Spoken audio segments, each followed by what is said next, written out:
From JBS Studios in Greater New York, this is the JBS News Update with Teisha Bader. I'm Teisha Bader with the JBS News Update for Wednesday, April the 16th, 2025.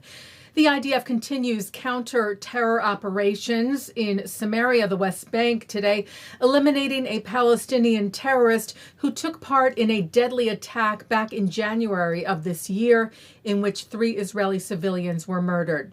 The IDF also said earlier today, Palestinian terrorists threw rocks and a bottle of paint at a bus full of tourists in the area of Samaria, the West Bank. 2 American citizens were slightly injured and received medical treatment at the scene. The IDF was searching for the suspects. And Israeli Air Force jets today eliminated a terrorist in the Radwan force of the Hezbollah terrorist organization in southern Lebanon.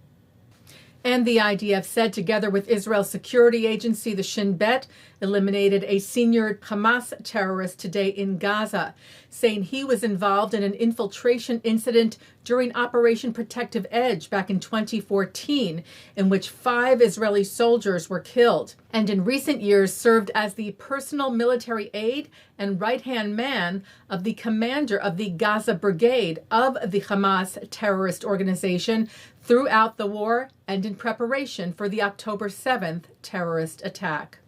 Israeli Prime Minister Benjamin Netanyahu met today at his office in Jerusalem with Republican Senator Joni Ernst and Democratic Representative Debbie Wasserman Schultz.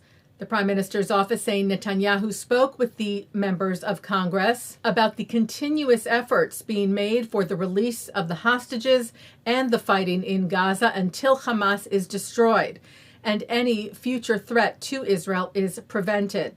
Saying Netanyahu thanked the members of Congress for their personal and bipartisan support for the state of Israel throughout the war.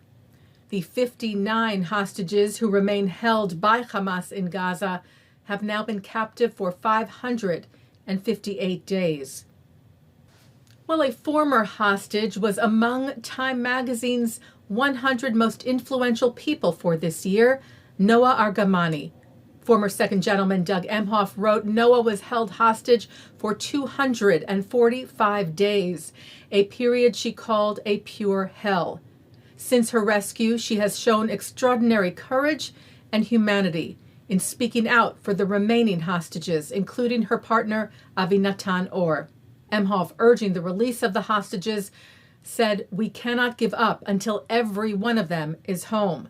Noah's advocacy has illuminated Hamas's extreme brutality, but more importantly, her bravery has embodied Jewish resilience and strength, even in the worst moments.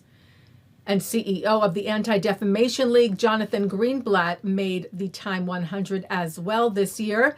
Van Jones writing, in a moment that demands operational excellence and moral clarity, Greenblatt delivers both. The CEO of the ADL said he was deeply moved and incredibly proud to be included on the list, saying, "This honor isn't mine alone. I share this with the entire ADL family and everyone who supports our mission to fight anti-Semitism and all forms of hate wherever, whenever we see it." Taking a look now at our programming for tonight on JBS for Wednesday, April the 16th at 7 o'clock. David Harris speaks with international human rights lawyer and social media influencer Arsen Ostrovsky to discuss defending Israel in the courts, on campuses, with governments, and in the media. Then at 7:30, hear from ADL CEO Jonathan Greenblatt as he delivers the 2025 State of Hate address. At 8, Rabbis Angela Buchdahl, Elliot Cosgrove, and Chaim Steinmetz come together in the JBS studio to share their unique insights on the meaning of Passover in their communities. At 9, Abigail Pogrebin is on L'chaim. At 10, it's the ILTV's Insider. And at 10:30, an encore of the news. And coming up next, it's Thinking Out Loud. And that's the JBS News Update for Wednesday, April the 16th, 2025. I'm Teisha Bader. Am Yisrael Chai.